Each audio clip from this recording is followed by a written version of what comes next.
everyone, welcome to my channel. If it's your first time here, I don't know how you found me, but I'm glad you did. And if you've been here before, thanks again for stopping back by. You know I have a great joke. Today I'm going to show you how I make macaroni and cheese. I'm only using two different types of cheese. I've already started to grate half of the sharp cheddar, and I'm using Velveeta. And if you don't want to use Velveeta, I know it gets a bad name, processed cheese, you can use American. I'm not using any eggs. The American cheese will also keep it creamy. And this really is the cheater to make it creamy. We like black pepper on ours, but I'm not going to put it on there until after we get ready to eat. I'm going to use 2 tablespoons of flour, 2 tablespoons of butter. I've got Carnation evaporated milk. I don't know if you guys know this, but it's better than using milk. It has less of the water in there and you get a creamier texture. You know, I got my sea salt. And this is something you're probably not hip to. It's called 𝐵𝐵𝐄, and it's also a annatto. I think it's ANNUTO. It is a color, it's a condiment coloring like for food. It gives no taste or anything. It actually, supposedly, is what they use to color cheese, because cheese is not this orange when they make it. Got elbow macaroni, got some left. I don't know how much I'm gonna need. Also have an extra box. So as you see, I got my water heating up. I'm not gonna show you how to boil pasta. I've done it several times. So I'm gonna put you guys on pause, and once the pasta's done, I'm gonna come back and show you how I make the roux for the cheese sauce. I'll be right back.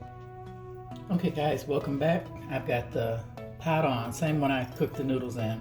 Got my macaroni spatula. That was 2 tablespoons of butter that I put in the pan, well it's the pot.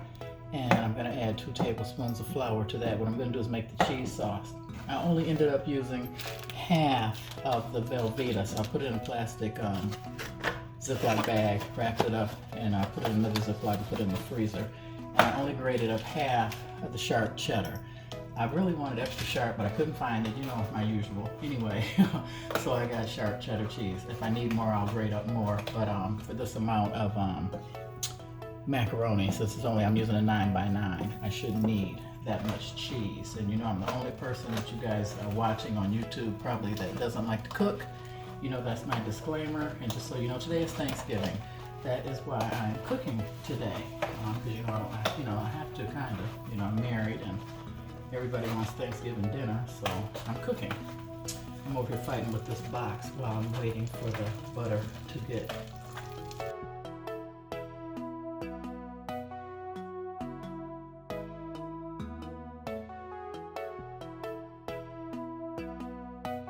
hot. Oh, anyway, so I'm gonna go ahead and add 2 tablespoons of flour to this. Now you don't want this to get brown, not at all, because it will change the taste, and you're not making gumbo, so it doesn't need to be brown. I've got it on high, so I will probably turn it down and have to pull it off. And I'm going to start whisking, because I should have been whisking in the first place. So let me get the whisk and get that going, because you don't want it to be lumpy. And that's why people use the processed cheese. That's the cheater, because it'll make it creamy. And a lot of people add butter. I'm not adding any other butter other than this butter here, because see, it makes it separate. And you really just need to cook this like 1 or 2 minutes to get the flour taste out of the flour. Cooking it in the butter. So I'm just cooking that a few more minutes to make sure that's cooked. And then I have the Carnation milk. I want to add a little at a time. I'll crank the heat back up and keep whisking, because you want this to be smooth before you start adding your cheese. So I'll just keep whisking this. Add some more milk. See, this is why I don't do homemade gravies and things, because this is an added step. And since I'm not using eggs, see, when you use a processed cheese, you really don't need the eggs, because it'll tighten up. Or if you do a roux, I should say, and add the processed cheese, it'll tighten up and make it really smooth. So, you know, I mean, I don't mind with the egg. And another disclaimer, I am not using, cut this down, mozzarella or any kind of cheese like that, because I don't like my mac and cheese to be pulley. I mean, where it's gooey and it stretches, I don't like that. So I didn't say I wouldn't eat it. I just don't really care for my mac and cheese to be like that. And it's funny, My sister doesn't like it in the oven. Nope. She just likes it on top of the stove. I don't care how you fix it. Once you put it in the oven, she's not very happy. So I'm gonna go ahead and add the rest of this. That's 1 can. I opened up 2 because I don't know if I'm gonna need the full 2 cans of milk. Oh, and also this here, like I said, as you add the milk, as you see, the cheese sauce is getting lighter in color. And I had a girlfriend that passed away, Chris, rest in peace. Her macaroni and cheese was always super orange. And I found out that she was using something like this. I think I heard she was using annatto. Pretty much the same thing. As you see, this is getting thicker. So I'm gonna add more milk. Cut this back up on high. And since I only have a 9x9, it's kind of hard to gauge how much cheese sauce I'm gonna need. So even if it's too much, it doesn't matter because I'll freeze it or something. I'll probably make a broccoli casserole or something for myself tomorrow. Okay, and this is getting thick. Just want to keep whisking it because you don't want it lumpy. And I'm using a silicone whisk because I don't want my pots to scratch. So, and you know I got a good joke for you guys. So I'm not going to talk. Maybe you can listen to some music or I'll have this sped up for the editing. But I want this to cook a little while longer and get hotter before I start adding the cheese. Get a little thicker.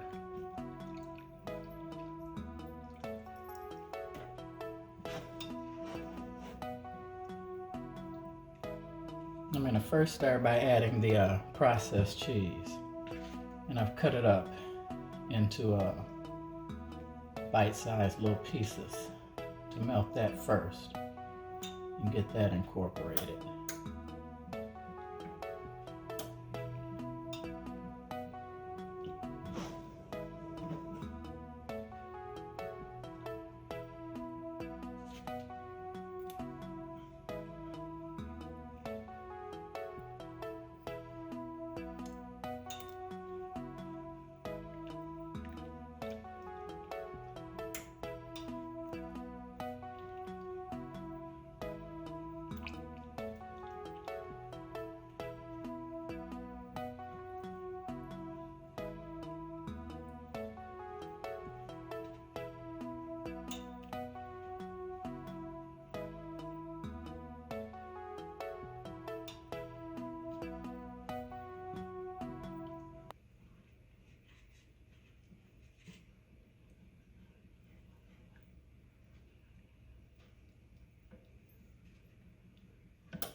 Okay, so now I'm going to start adding the sharp cheddar cheese a little at a time.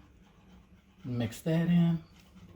Oh, and this is when I like to add the coloring.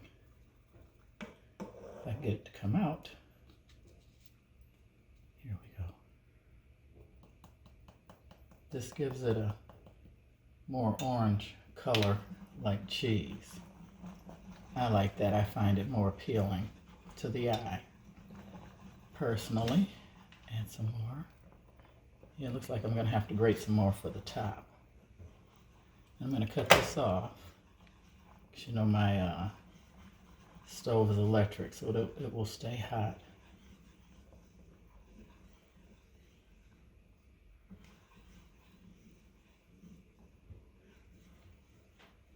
I like more color.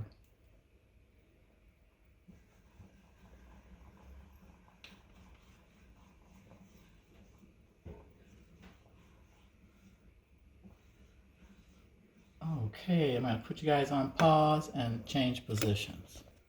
Okay guys, I'm back. I'm going to, I grated some more cheese off camera, and I'm going to add a little bit of salt. I went ahead and mixed this in. So I'm going to add a little bit of salt to this.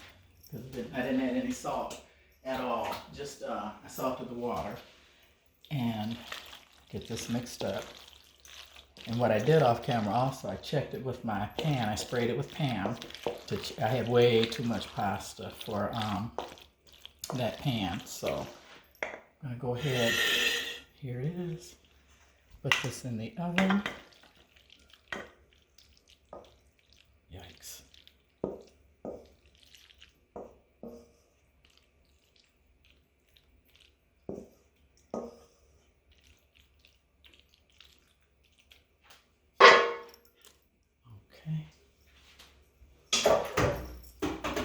I'm going to cover it with the sharp cheddar.